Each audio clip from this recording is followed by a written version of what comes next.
Hello बच्चों, welcome back to my another video. मैं परमजीत आज आप लोगों को संस्कृत पढ़ाने वाली हूँ। क्लास 10 का जो संस्कृत का चैप्टर 1 है, ठीक है, प्रथमा पाठ। आज मैं आप लोगों को अच्छी तरह से पढ़ाने वाली हूँ इस वीडियो के जरिए। वीडियो में अंत तक बने रहिएगा बच्चों, तभी आपको पूरा का पूरा जो ये पाठ है सूची पर्यावरणम आपको अच्छी तरह से समझ में आएगा। ठीक है बच्चों, तो चलिए समय को बर्बाद ना करते हुए हम पाठ को पढ़ना शुरू करते हैं और उसे अच्छे से समझने का प्रयास करते हैं। पूरे पाठ को मैं अच्छे से उसका हिंदी अनुवाद आपको समझा दूंगी ताकि आपको इस चैप्टर को पढ़ने में कोई भी परेशानी ना हो। ठीक है बच्चों, तो चलिए सबसे पहले बच्चों पाठ में जो बता रहा है कि सूची पर्यावरणम का मतलब क्या होता है? स्वच्छ पर्यावरण। सूची पर्यावरण का मतलब होता है स्वच्छ पर्यावरण। ठीक है, तो बच्चों सूची पर्यावरण पाठ में पर्यावरण की स्वच्छता और उसके महत्व के बारे में बताया गया है। ठीक है, इसमें समझाया गया है कि हमारा पर्यावरण तभी सुरक्षित और स्वस्थ रहेगा जब हम उसे साफ सुथरा रखेंगे, पूरी तरह से स्वच्छ रखेंगे। ठीक है बच्चों, इस पाठ में बताया गया है बच्चों कि आजकल मनुष्य की लापरवाही के कारण पर्यावरण प्रदूषित हो रहा है। लोग कूड़ा कचरा इधर उधर फेंकते हैं, जलवायु को गंदा करते हैं, जिससे बहुत सारी बीमारियां फैलती हैं। पेड़ों की कटाई और प्रदूषण से प्रकृति का संतुलन बिगड़ रहा है, जिससे हमें बहुत ज़्यादा परेशानियों का सामना करना पड़ रहा है। ठीक है बच्चों, इस पाठ के द्वारा लेखक यह संदेश देता है बच्चों कि हमें अपने आसपास के वातावरण को स्वच्छ रखना चाहिए, हमें पेड़ पौधे लगाने चाहिए, जल को बचाना चाहिए और गंदगी नहीं फैलानी चाहिए। अगर हर व्यक्ति अपनी जिम्मेवारी समझे तो पर्यावरण को सुरक्षित रखा जा सकता है। ठीक है बच्चों, तो बच्चों इतनी बातों को समझने के बाद अब हम पूरे के पूरे चैप्टर को अच्छी तरह से समझेंगे। ठीक है, ये पाठ बच्चों, ये जो पाठ है, इस पाठ का इंट्रोडक्शन में यहाँ पे जो लिखा हुआ है मैं आपको बता देती हूँ कि अयम पाठ आधुनिक संस्कृत कव्ये हरिदत्त सर्वण लसलतिका इति रचना संगत गृहात् संगलिखित अस्ति। अत्र कवि महानगराणां यत्र धिन्येन प्रवर्धित प्रदूषण नोपरि चिंतित मना दृश्यते। सः कथयति यद इदं लौचक्रं शरीरस्य मंचस्य शोषकम् अस्ति, अस्मादेव वायुमण्डलं मलिनं भवति। कवि महानगरीय जीवनात् सुंदरम नदी निर्झरम वृक्षसमूहं लताकुंजं पक्षीकुल वकुजितं वन प्रदेशम प्रतिगमनाय अभिलषति।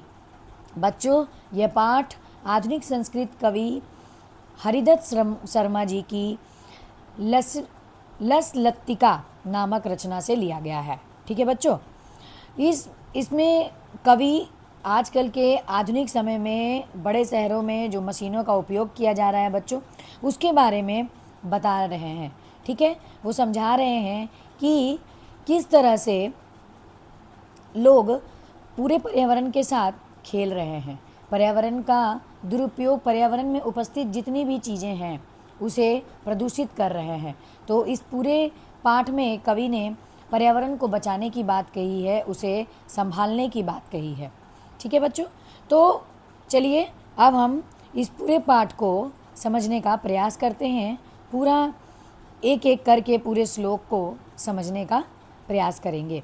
ठीक है बच्चों, तो सबसे पहली पंक्ति यहाँ पे बताया गया है, दुर्वन् मत्र जीवतम जातम प्रकृतिरेव शरणम शुचि पर्यावरणम महानगर मध्ये चलदर्शिनम कालायश्चक्रम मनः शोष्यत तनु पेशयद भ्रमति सदा वक्रमं दुर्यन्ते दर्शनैर्मुना स्यान्नेव जनग्रसनम शुचि पर्यावरणम।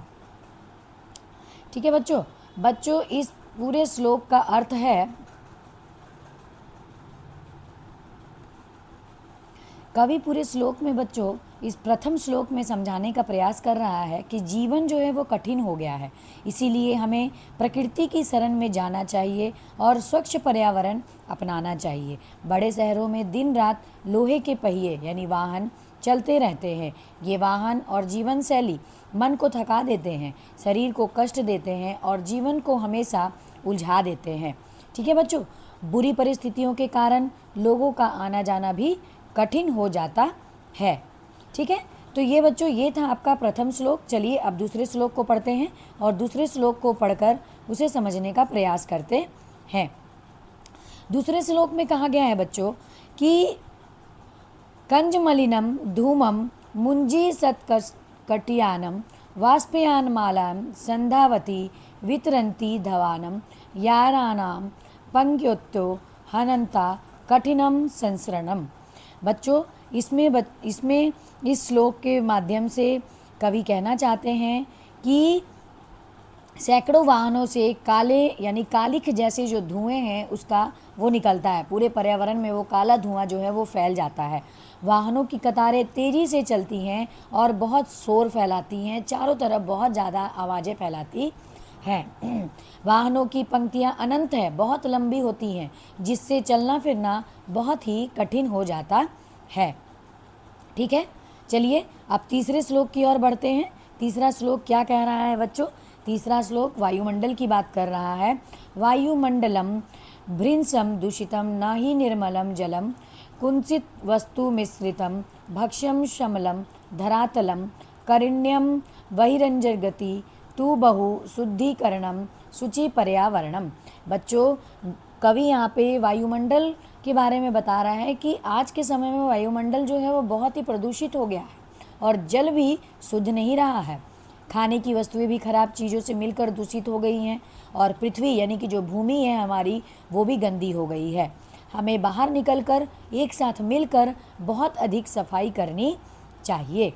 ठीक है बच्चों, चलिए अब चतुर्थ श्लोक को पढ़ते हैं। कंचित कालम नए मांस्मरम नगराद बहुदूरम प्रप्यश्यामि ग्रामांते निर्जर नदी पयपुरम एकांते कांतारे क्षणमपि में संयात संचरणम शुचि पर्यावरणम। बच्चों चतुर्थ श्लोक में कवि का कहना है कि मुझे कुछ समय के लिए इस शहर से बहुत दूर ले चलो, जहाँ गांव के पास झरने नदियों का भरपूर जल मिलता है। मैं एकांत वन में कुछ समय घूमना चाहता हूँ।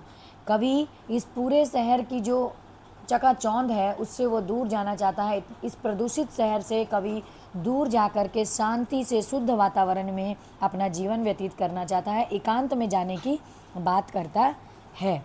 ठीक है बच्चों, तो चलिए अब पांचवें श्लोक को पढ़ते हैं बच्चों। हरित तरुणाम ललित लतानाम माला रमणीया कुसुमावली समीर चालिता श्यामने में वर्णिया लव नवमालिका रसालम मिलिता रुचिरम संगनम रुचि पर्यावरणम।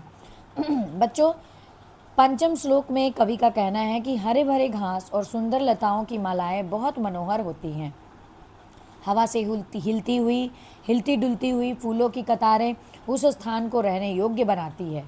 नए फूलों और आम के पेड़ों का संगम बहुत ही सुंदर देखने को लगता है। चलिए षष्ठम श्लोक की ओर चलते हैं। अई चल बंधो खग कुल कलर वंगुचित वन देशम पुर कलर भ्रमित जनेभ्यो धृत सुख संदेशम चाकचिक्य जालम नौ कुरियांचित जीवित तरहर्षः रणम शुचि पर्यावरणम। कह रहा है कवि, हे मित्र चलो उस वन प्रदेश में जहाँ पक्षियों की मधुर आवाज़ गूंजती है, जो शहर के शोर शराबे से परेशान लोगों को सच्चा सुख देता है। ठीक है, जहाँ मशीनों का जाल हमारे जीवन का जो सुख है उसे छीन ना ले। हमें उस तरह के पर्यावरण में उस जगह पर हमें ले चलो। लोगों से वो आग्रह करता है कि हे बंधो मुझे यहाँ से ले चलो। चलिए बच्चों अब इस पूरे पाठ का जो अंतिम श्लोक है यानी कि 7वां श्लोक, उसके अर्थ को समझने का प्रयास करते हैं। प्रस्तर तले लतात रुगुल्मा नो भवन्तु पिष्टा पाषाणी सभ्यता निर्गर्षे स्यानन समाविष्टा मानवाय जीवनम काम्ये नो जीवन मरणम शुचि पर्यावरणम। बच्चों, 7वें श्लोक में कवि का कहना है कि फैली हुई लताओं और पेड़ों को नष्ट यानी कि कुचला नहीं जाना चाहिए। प्रकृति में सभी को समान रूप से स्थान मिलना चाहिए। हम मनुष्य के लिए जीवन चाहते हैं, हम मनुष्य के लिए जीवन चाहते हैं, जीवन का नाश नहीं, ताकि मनुष्य जो है उस हरी भरी पर्यावरण में, हरे भरे वातावरण में अपने जीवन को सुखीमय रूप से व्यतीत कर सके। ठीक है बच्चों। बच्चों, इस पाठ में बताया गया है कि शहरों का प्रदूषण जीवन को खराब कर रहा है, इसीलिए हमें प्रकृति की ओर जाना चाहिए, स्वच्छता अपनानी चाहिए और पर्यावरण की रक्षा करनी चाहिए। ठीक है बच्चों। तो बच्चों, प्रथम पाठ जो है वो सारे श्लोक को पढ़ने के बाद यहीं समाप्त होता है। आशा करती हूँ कि आपको ये पूरा का पूरा पाठ जो है वो अच्छी तरह से समझ में आ गया होगा। आशा करती हूँ कि आपको पूरी वीडियो समझ में आई होगी। अगर आपको वीडियो समझ में आई है और आपको अच्छी लगी है तो प्लीज़ वीडियो को लाइक करें, शेयर करें और कमेंट करें। वीडियो को ज़्यादा से ज़्यादा शेयर करें ताकि ज़्यादा से ज़्यादा बच्चों तक ये पाठ पहुँच सके। बच्चों, अगर आप चैनल पर नए हैं तो प्लीज़ हमारे चैनल को सब्सक्राइब करें और बेल आइकन को दबाना बिल्कुल भी ना भूलें, ताकि आपको सारा का सारा नोटिफिकेशन मिलता रहे कि हम किस सब्जेक्ट का, किस चैप्टर का वीडियो डाल रहे हैं। ठीक है बच्चों, तो आज के लिए इतना ही था। आप अच्छे से रहें, अच्छे से पढ़ें। Bye, take care.